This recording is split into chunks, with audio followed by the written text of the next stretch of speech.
Spirit level ఉపరితల స్థాయిని పరీక్షించటానికి ఉపయోగించే పరికరం స్పిరిట్ లెవెల్. స్పిరిట్ లెవెల్‌ను ఇటుక గోడలు, మరుగుదొడ్డి ప్యాన్, పీ-ట్రాప్, నీటి కాలువలు, సమాంతర మరియు నిలువు పైపుల స్థాయిని తనిఖీ చేయటానికి ఉపయోగించవచ్చు. ఈ పాఠం ముగిసేసరికి మీరు ఇది చేయగలరు: స్పిరిట్ లెవెల్‌ను ఉపయోగించటం. స్పిరిట్ లెవెల్ యొక్క ప్రధాన భాగాలు: శరీరం మరియు స్పిరిట్, గాలి బుడగ కలిగి ఉన్న గాజుగొట్టం. మూసి ఉన్న గాజుగొట్టం సారాతో నిండి ఉంటుంది. దీని లోపల ఒక గాలి బుడగను చూడవచ్చు. గాలి బుడగ ఎప్పుడూ పైకి వచ్చి ఉంటుంది కాబట్టి మీరు ఏ వైపు ఉపరితలం ఎత్తుగా ఉందో చూడగలరు.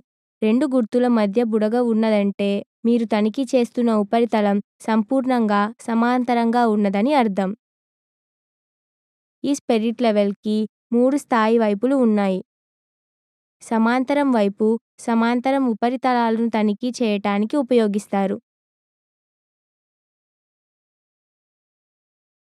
నిలువు వైపు నిలువు ఉపరితలం మరియు కోణం వైపు కోణాలను తనిఖీ చేయటానికి. ఇప్పుడు స్పిరిట్ లెవెల్‌ను ఎలా ఉపయోగిస్తారో చూద్దాం. నిలువు ఉపరితలాన్ని తనిఖీ చేసేటప్పుడు లెవెల్ యొక్క చదునైన అంచును ఉపరితలం మీద ఉంచండి. ఉపరితలానికి గాజుగొట్టం లంబంగా ఉందని నిర్ధారించుకోండి. లెవెల్ యొక్క అంచును నిటారుగా ఉన్న వస్తువుకి ఎదురుగా ఉంచి బుడగ సరిగ్గా రెండు గుర్తుల మధ్య వచ్చే వరకు వస్తువును సరిచేయండి. సమాంతర ఉపరితలాన్ని తనిఖీ చేసేటప్పుడు లెవెల్ యొక్క చదునైన అంచును మీరు తనిఖీ చేయాలనుకున్న ఉపరితలం మీద ఉంచాలి. గాజుగొట్టం ఉపరితలానికి సమాంతరంగా ఉండాలి.